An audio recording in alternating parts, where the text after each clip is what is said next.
ternyata packagingnya gini aja. Habis dibuka dari boxnya, dan ini sini coba ya kita bongkar. Oke, wow, keren. Ini ternyata fittingnya pendek ya. Kita sambung nanti dengan kabel lagi. Ini sensornya. Ini masih dikasih lampu tambahan lagi, kita beli. Yuk kita coba yuk, tidak ada mereknya ya. Di sini di Human Infrared Sensor Switch katanya. Jadi bisa digunakan oleh manusia untuk digerakkan sensornya, ya kan. Di sini ada keterangan load power induk angel. Jadi dia bisa 120. Jadi kalau kita bergerak ke arah 120 kurang lebih dia akan bergerak. Ini pun sama ya keterangannya. Mereknya apa nih guys? Nggak ada merek kayaknya ya. Nggak ada merek. Murah ini. Saya beli harga dengan 25.000 ya guys.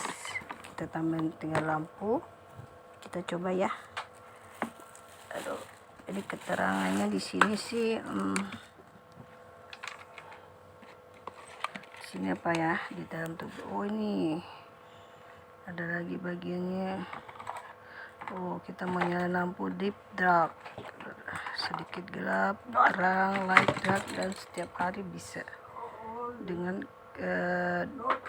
lampu padam 16 detik, 32 detik, dan 262 detik.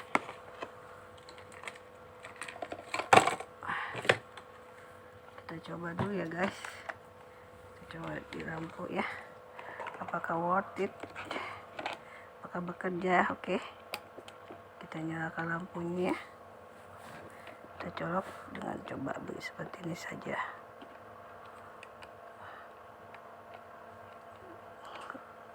Nyala ya. Nyala. Oke, terang. Kondisinya ini soal terlampau riskan ya kabel ini. Oke, nyala. Apakah dia akan mati dalam nyala. Akan mati dalam 16 detik karena saya dalam kurang lebih 16 detik ya. Dia akan mati.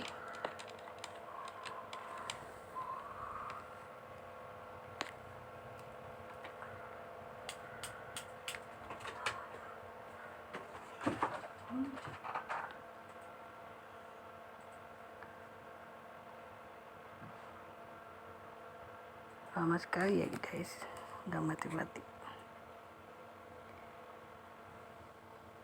Nah, mati dia. Coba kita nyalakan dengan kita coba dia nyala kembali. 16 detik, lumayan lama ya guys. Tapi ini sayangnya tidak bisa nyimpan daya ya guys. Sayangnya ada lampu menyimpan daya, keren sekali. Oh, mati. Coba kita seperti ini. Wow, keren. Nyala kembali. Dengan 25.000 kita sudah punya lampu ajaib ya guys. Bisa nyala dan mati sendiri otomatis tanpa kita harus matikan. Oke guys, mungkin kita di sini akan kita beri kabel panjang seperti ada on off, ada colokannya, dan kita bisa berikan on off atau saklar ya, seperti saklar on off untuk matiin hidupnya secara simple. Oke, tutorial kali ini berhasil. Mantap, manyos.